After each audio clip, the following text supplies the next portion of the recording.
साहित्यरत्न कवयित्री शांता शेळके यांचं बालपण ज्या घरामध्ये गेलं त्या घराच्या समोर मी उभा आहे. मात्र पावसामध्ये आता ह्या घराची पडझड झाल्याचं आपण पाहतोय.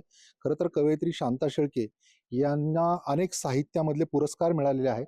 त्यांनी साहित्य समृद्ध बनवलं त्यांच्या कवितांनी आणि एकूणच साहित्यामधून त्यांनी जे काही आपल्याला दिलेलं आहे ते अनमोल असं आहे. त्यांना अनेक पुरस्कार मिळाले. त्यासोबतच त्यांना जे काही वेगवेगळ्या पद्धतीने साहित्यामध्ये जो त्यांनी भरीव असं काम केलंय, त्यासोबत चित्रपटांमध्ये देखील अनेक गीतं त्यांनी लिहिलेली आहेत, ती देखील अजरामर झालेली आहेत.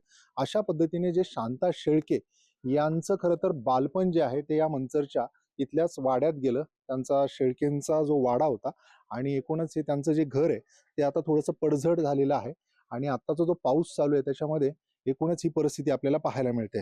आता माझ्यासोबत इथे काही मंचरमधले ग्रामस्थ देखील आहेत, ज्यांनी खरं तर हे गेल्या अनेक वर्षांपासून पाहिलेले घर. काय कशामुळे घर पडले, काय परिस्थिती? पावसामुळं घर जवळजवळ 1 वर्षभर झाले खचलेलं होतं. त्याचप्रमाणे इथे पिंपळ किंवा लिंब या प्रकारचे भिंतीमध्ये वृक्ष निर्माण झाले होते आणि त्यामुळे घराला तडा गेलेले होते.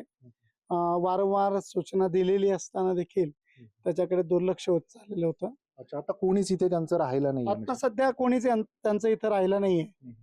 परंतु असं वाटतं की साहित्यरत्न कवयित्री आणि जुन्या पिढीतल्या कवयित्री होत्या. मध्यंतरी मी मुलाखत त्यांची ऐकली, पाहिली, तर त्यांनी त्या कॉलेजला कशा जात होत्या हे सांगितलं होतं की 9वारी साडी घालून कॉलेजला जात होत्या त्या. तर असं त्यांनी सांगितलेलं होतं. आपल्या मंचरला एक चांगला ऐतिहासिक साहित्यिक असा ठेवा आहे.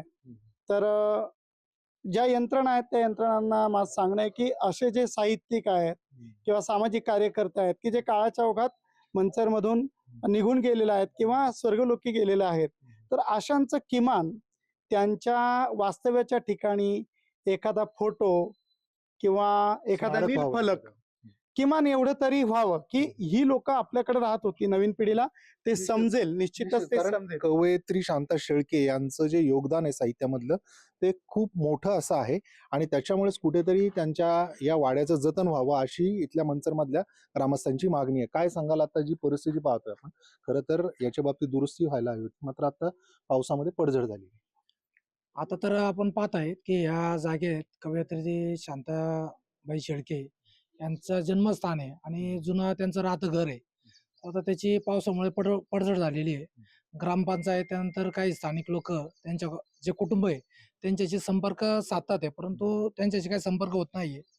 तर आता आम्ही असा प्रयत्न करतोय. नगरपंचायतच्या मी अधिकाऱ्यांना मी आज बोललो की आशिष शेलार साहेब जे सांस्कृतिक कार्यमंत्री आहेत, तर त्यांच्याकडे आम्ही तातडीनं आता पाठपुरावा करू.